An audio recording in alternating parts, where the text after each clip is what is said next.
No coffee this morning, fellas. It's a little late in the day while I'm filming this, so I've got some grape water. But we'll have a sip to all the coffee drinkers out there and whatever you're drinking.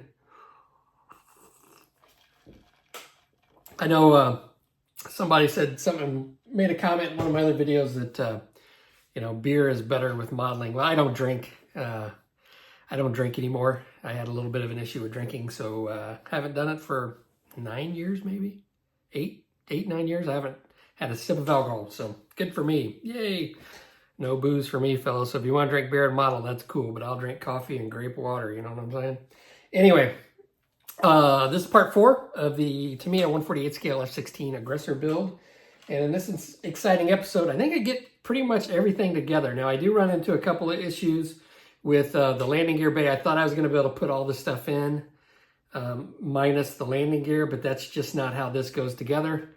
So, but I do take care of a few issues, especially the gaps that were right along the intake and along the little piece that goes across the landing gear base. So this is kind of complicated. I get everything else together, show you how I get the outer wing pylons on, or the wingtip pylons on, and get the landing gear together, and I'm in the middle of filling the seam line in that. I show you how I'm taking care of that. That's not completely finished by the time I'm filming this, but I do take care of that. And then I forget what else I show. I'm really not sure. I forgot. So let's just take a look. Fellas, at last we left off, I was going to install all the wheelbase stuff that I could.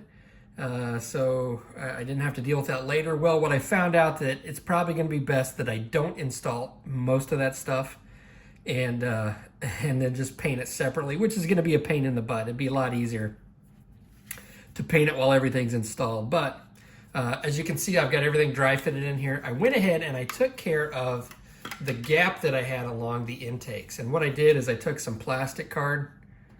I've got different size sheets of plastic card, and then I just glued it on the end and let it set up, and then I was able to sand that away to fill up that gap. So then I can go ahead and paint this off the model, put it on here, and I'm not gonna have that unsightly gap that I had before. As you can see there, fits perfectly. All right, so anyway, I did that. I started installing these landing gear plate pieces, and I'm just gonna have to like paint these separately and install them later. It's just not gonna work out for me to install all this crap in here first. So, but I've got all this in here dry fitted. None of this is glued in. And I wanted to test fit this piece, and I found out that it just did not fit properly. So I also had to glue or cement some plastic card on the end of this, and I had to sand that down. And then I also had to, if you can see here, like basically whittle the end of this down so it would fit flush. It just was not fitting. There's like a little lip right here, and this thing was like sticking up and was not fitting flush to the base. So now I think it fits pretty close. I may have to do a little bit more, but it was like, let's see. I may have to do a little bit more sanding on this, or shaping or something, because it just was not fitting correctly. Which it's going to be covered by all the crap down here on the bottom. All the landing gear doors and all this stuff down here. It's going to be pretty busy down here. So it's not going to be too noticeable if it's not 100% perfect. But I think that will work. I think it'll be okay. Anyway, so that's what I've been working on. Just using plastic card cemented onto the parts to cover up the gaps that I'm not going to be able to fill in after I paint. Oh, also I did take care of the seams on the bottom here. I just was pretty careful. I taped off the areas that I did not want to sand away, the scribed in detail. And then I took my CA glue metallic pigment, filled it in, and just carefully sanded so I didn't screw up any detail. And I got that nice and smooth. So we should be good to go on that as well. It's weird because like this part of the wing down here is like kind of got a rough texture, and this doesn't. So let's go ahead and sand that away. Let me get some like 2000 grit sandpaper. And let's just make this plastic all uniform. Well, this is kind of rough too. That's weird. Oh, kind of, I guess because of the molding is different. I don't know. It's a little rougher. I guess it is gonna be, I don't wanna have to sand the whole frickin' bottom. It's like rough right along here. I mean, it's just like a different texture. This is like really smooth and this is somewhat rough. Weird. Yeah, I don't know if I'm gonna mess with that then. I don't wanna do like sand the whole model. It's almost just that section. That's weird. All right, so I'm gonna go ahead and pull this stuff out. Let's see, pull this out. And what I like to do with my little parts that I'm gonna paint all one color is, especially the small ones, I'll put them in a drinking cap, just like this, a bottle cap, and keep them all so I don't lose them. Pull this section out. That's probably, pull that out, and pull that out. So these are all the parts that I'm gonna the wheelbase I'm gonna have to spray white that aren't glued in. And so yeah, it's gonna be a bit of a pain to paint them separately. Obviously, I'm gonna have to figure out ways to hold those and paint them. It's not gonna be ideal, but I think this is gonna be the best way to do it. All right, so I'm not sure what I'm gonna do next. I think I'll probably glue all these little bits and bobs on separately or off camera, and then see what other big things we need to do. I'm not sure what other big things else I need to do, so I don't know. We'll figure it out. All right, so one thing I also wanted to touch on that you'll run into on this kit are these the rear landing gear. Now there are a couple little issues. Obviously, it's about with any kit, there's going to be these mold lines that are along either side of the landing gear that you pretty much have to just scrape away using an X-Acto blade. I guess you could get in here with a fine file or fine sanding stick and scrape them away. They are kind of hard to see, and they're just the way the plastic is. So once I get primer on it, if I've missed any that I didn't scrape away or that are still sticking up, after I prime it, I'll be able to see it a lot better. I can come in here and I can scrape it away, and that shouldn't be too much of an issue. Now there are small ejector pin marks on this, which I'm not too concerned about. Probably what I'll end up doing is just filling those with some Mr. Surfacer and lightly sanding it away, just because Mr. Surfacer is pretty soft. And once I fill it, I can just sand it away really, really lightly with like some fine sandpaper. I can sand away the excess, and that shouldn't be that big of an issue. But again, I'm not too worried about it. But another issue that I ran into, and it seems like this kit, I run into things with this kit that I don't do with a lot of other kits, and I have to like alter the way I do things. So normally what I'll do is I'll spray the wheels separate from the landing gear. But with this one, they've got this little section right here that fits in a certain way to these wheels. So like if I put it in like this, it doesn't fit in properly. So they have to be orientated in such a way that these fit flush. So what I'm going to do is I'm going to glue these in here first. So basically, I'm going to glue the wheels in so they're orientated correctly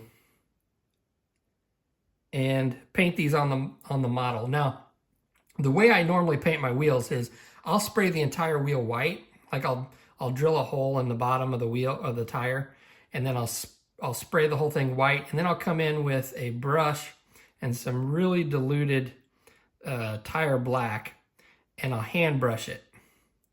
And so that's not going to be that big of an issue to go ahead and glue these on here, just like so. So let's go ahead and glue these in here. Put a little bit of Tamiya extra thin right here.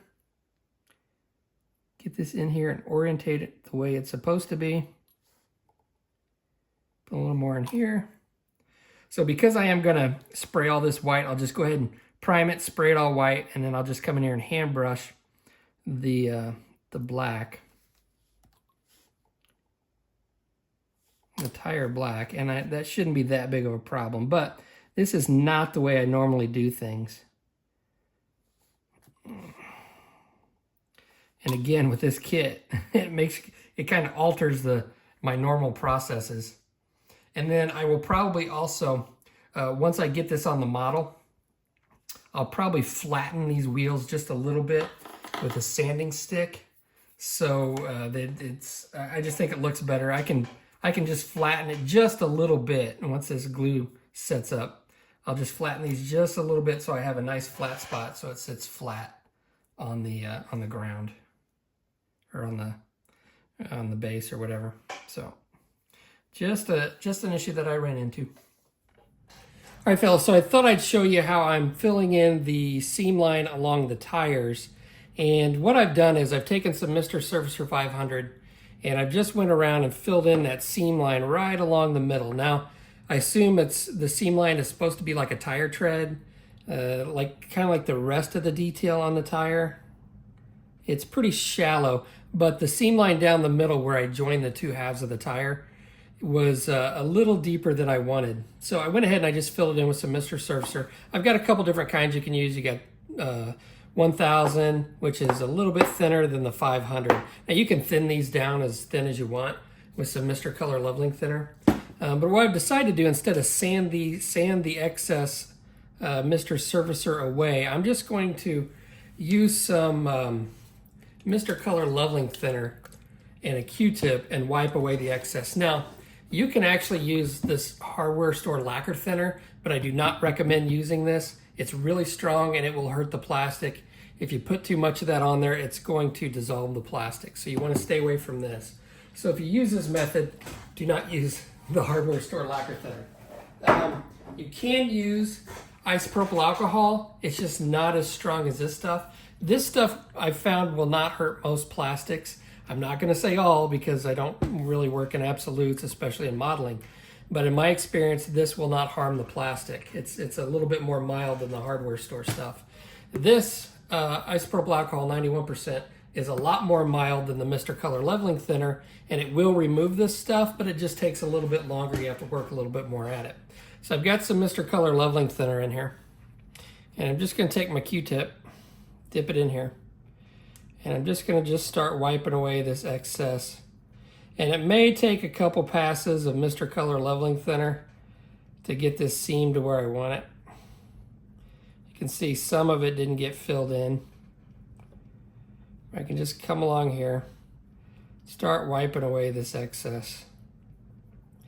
And with a seam line that's as tiny as this one is, it may behoove me to use a thinner version of the Mr. Color Leveling Thinner, because I put this thick stuff on and it just didn't seem to get down in some of these cracks. So what we'll do here in a minute, after I wipe away the excess, is I'll actually come in with some Mr. Finishing Surfacer, and I may even thin this out a little bit. But this is what I typically use to prime my models with. I'll probably use some of that and get in here so it flows down into that seam line. And hopefully the video is picking this up, but this is wiping it away pretty quickly. But I am noticing where that Mr. Surfacer did not get down in there. Now, I also filled in these shallow ejector pin marks. So I was gonna sand these away, but let's try this with a little bit of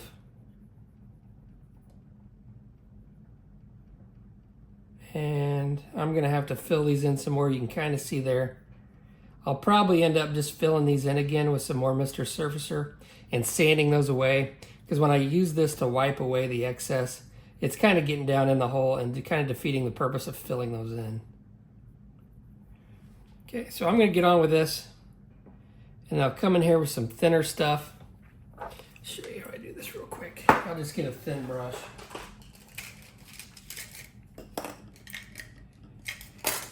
One of my thin brushes.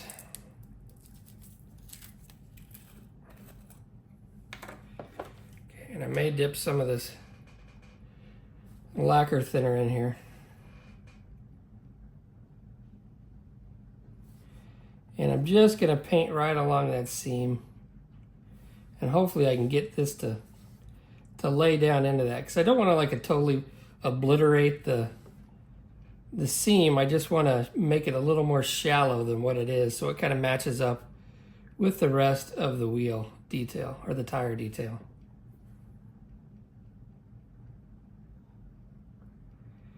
Make sure that gets in there and flows. Now this Mr. Servicer, if you use it as a filler, it does shrink back a lot. So like all the stuff kind of evaporates and it does shrink back. All right. So I'm going to get on doing this, and hopefully that will take care of that seam line along the tire. So I've got most of the little bits and bobs on, and I went ahead and I glued in the little metal pieces here, the little metal rods for the vertical stabilizer. And when I went to put it on, I realized I had forgotten to put the poly caps into my vertical stabilizer. So when I put it on there, it was like rattling around. So it's kind of out of the way in the instructions here. Let me show you.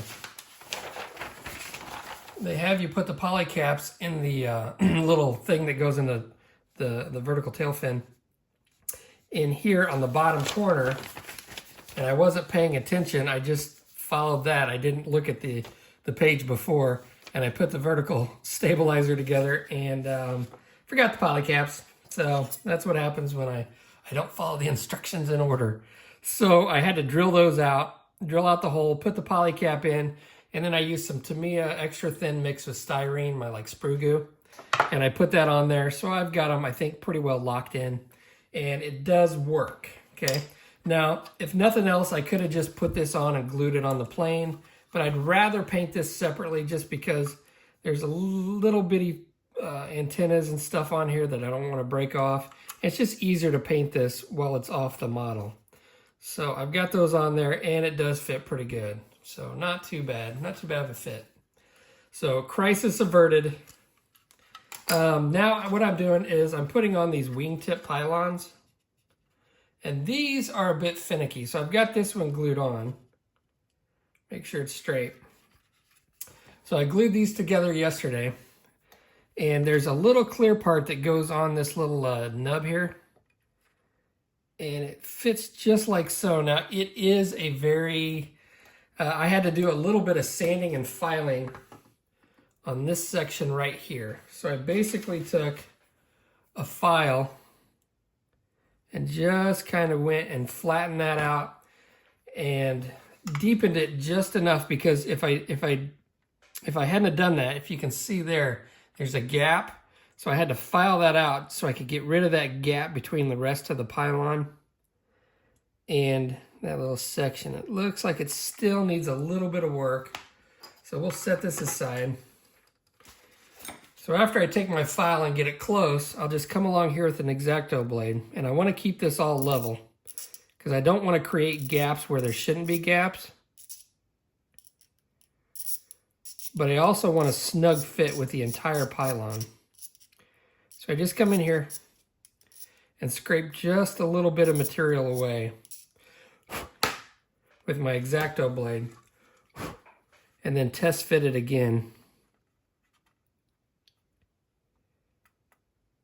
And I want to hold it up to the light to make sure that there's no gap, okay? All right, I think that's pretty good. So what I can do is I'm just going to put a little bit of Tamiya extra thin quick setting here and just a little bit here. And again, I want to be careful that I don't like squeeze out a bunch of glue. I want to get it aligned pretty much where I want it. Okay, and I'm going to check it and make sure they look fairly even. Maybe down a little bit. And then I'll take some Tamiya extra thin, run along the bottom and the top. Okay. And I'm just going to put just a little bit of pressure. Again, I don't want to like squeeze out a bunch of melted plastic and make that look all nasty right there. I want to as clean a joint as possible. So I am going to hold this here. And I also want these on here pretty good. I don't want to like a really loose fit. Now, I guess you could put these on afterwards, but this is going to be a prominent painted surface. And I don't want any messy glue to ruin my paintwork. So I'm going ahead and I'm gluing these on now. And I'm going to have to hold this. I'm going to hold this for a few more minutes and make sure that I got a nice solid join there. And I'm getting a phone call. Hold on. So you can see I'm getting ready to paint, and I thought I would just show you some different methods that I use whenever I get ready to paint something, how I hold the piece for painting. So I rarely ever have a piece that I have to hold actually on the part that I painted. You want to avoid that. Oh my gosh, there's that mosquito. Dang it, there's a mosquito in here, fellas. You want to avoid painting something and then having to touch the fresh paint. So as you can see here, I've got this long stick that I kind of shaved down that'll fit up inside of this intake where it's not going to be painted. And then I just taped it on there. So this should be sturdy enough to hold this. I've got these little alligator clips that I use to hold pieces. I think I should be good if I put it right here. I can paint the whole thing and not have to worry about it. For tires and wheels, this is what I typically do is I'll just drill a hole in the bottom of it and then stick a toothpick up in there and hold it. I've even, like, when I painted the seat, what I did is I took a toothpick and I put some CA glue in there and I just glued it in there. So I had a nice secure fit. And then once I'm done painting the seat, I just popped it off because CA glue is brittle. It pops off pretty easily. And for something like these are really hard to deal with, in my opinion. I've just got some poster putty on the back, and then I just stick these on here. I'll paint one side. Once that's dry, I'll turn it over and paint the other side. For the plane, this one's pretty easy because I don't have the engine in yet. So there's a hole in the back. I've just got this acrylic rod and I put tape on the end of it to create like a grippy area for this to hold on to it. So I can paint the whole thing and then not have to worry about touching the model. And then I've got like a chair in the other room that's got some cushions. I just stick this in there after I paint it and it holds it up so it doesn't touch anything. So I'm going to get on with painting these. I'm going to start with painting this part because this is the part I'm going to have to do some rescribing to. So I'm going to go ahead and put a few layers of Mr. Surfacer on here, paint this, and then rescribe. And I'll probably do that on the next episode. The lights up here, I've got these clear parts on there. I usually put all my clear parts on first. I'm going to go ahead and paint over those, and then I'll just come in and paint the red and blue or red and green over top of my paint work. I don't think it's really necessary to like do a lot of work to try to mask that clear part off. I think I can get away with just painting over it. And if nothing else, I can always like cut it out after I'm done if I don't like it.